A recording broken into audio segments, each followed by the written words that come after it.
We talk a lot about finding happiness, but what about a joy that actually lasts? Well, today we're going to dive into a really powerful framework that breaks down exactly what that means.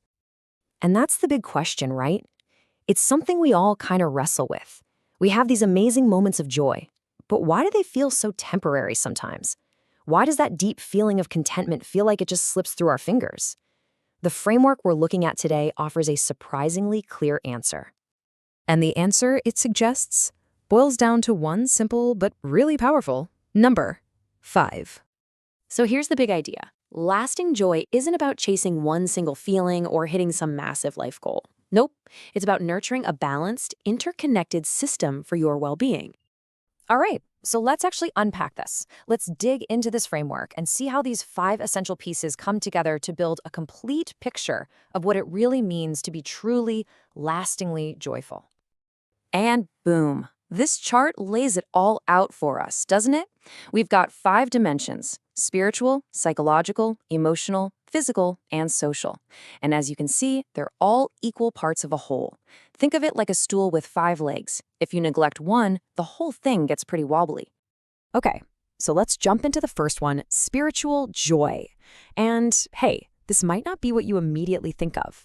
At its heart, it's all about our sense of connection. So, what are we talking about here? It's that deep-seated feeling of well-being you get when you feel connected to something bigger than just you. It could be that sense of awe you feel watching an incredible sunset, or your connection to nature. It might be the belonging you feel volunteering, or just living by a set of values that really guides you. It's about being anchored to something beyond the day-to-day grind. Okay, so building on that foundation of connection, let's look at dimension number 2, psychological joy.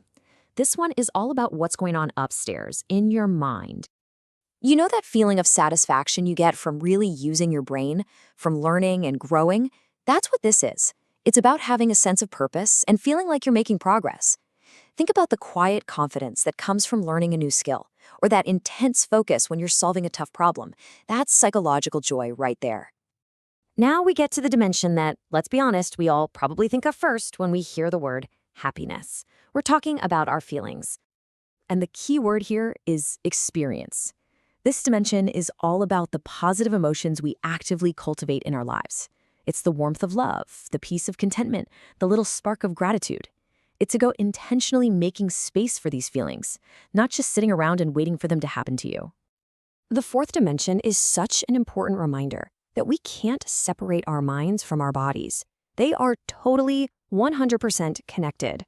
This is that simple but profound joy that comes from just taking care of yourself physically. It's that mental clarity you get after a brisk walk, the energy that comes from eating nourishing food, or that incredible feeling of being rested after a good night's sleep. When your body feels good, it creates a solid foundation for every other kind of joy. And that brings us to our 5th and final dimension. This one is all about looking outward and connecting with the people around us. This is social joy. I mean, at the end of the day, we are social animals, right? We need that connection. This is the joy you feel in a deep conversation where you feel completely heard. It's the comfort of being with family and that amazing sense of belonging when you're with your people, your tribe. So, we have our 5 dimensions: spiritual, psychological, emotional, physical, and social. But how do we actually use them? Well, the real magic is in how they all work together. This quote right here just says it all. And there's one word that really jumps out: holistically. That's the whole game. This isn't about being a perfect 10 in one area and ignoring the others. It's all about the interplay between them. And it makes so much sense when you think about it. When you feel physically healthy, you've got more energy for social connection, right? And when you have a strong sense of purpose, that's your psychological joy, it can make you more emotionally resilient when things get tough. They all feed each other. Strengthening one area almost always gives you the resources to strengthen another. So, look, the real value of this framework isn't just knowing the 5 dimensions. It's about applying them. It's about turning this whole concept into a practical tool you can use in your own life. And that really brings us to the final question, the one I want to leave you with. Just take a second and look at these 5 areas: spiritual, psychological, emotional, physical, and social.